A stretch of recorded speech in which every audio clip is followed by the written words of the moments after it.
எண்ணிலடங்காத நட்சத்திரங்கள் நடுவில் ஒளிரும் வெண்ணிலவு ஒன்றே. அதுபோல லட்சக்கணக்கான மக்களில் ஒருவர்தான் தலைவராகிறார், மக்களின் தலைவராகிறார். 1000 பேர் தலைவர் என்று வரலாம், ஆனால் மக்களின் தலைவர்கள் விரல்களை விட்டு எண்ணும் அளவில் தான் உள்ளனர்.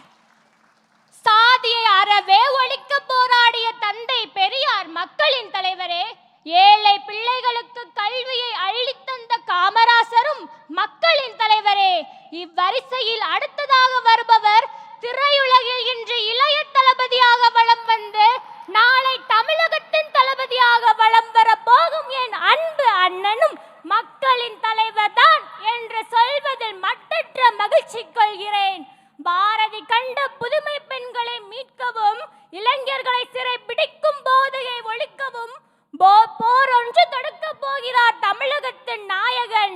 அப்போரில் வருங்கால இந்தியாவின் தூண்களாக விளங்க போகும் நாங்களும் எங்கள் குடும்பமும் வாக்குகளின் மூலமாக ஒத்துழைப்பை தருவோம் என்பதில் சந்தேகம் ஏதும் இல்லை. நல்லாட்சி சிறக்க வேண்டி வெற்றி நமதே என்று கூறி மகிழ்கிறேன். நன்றி.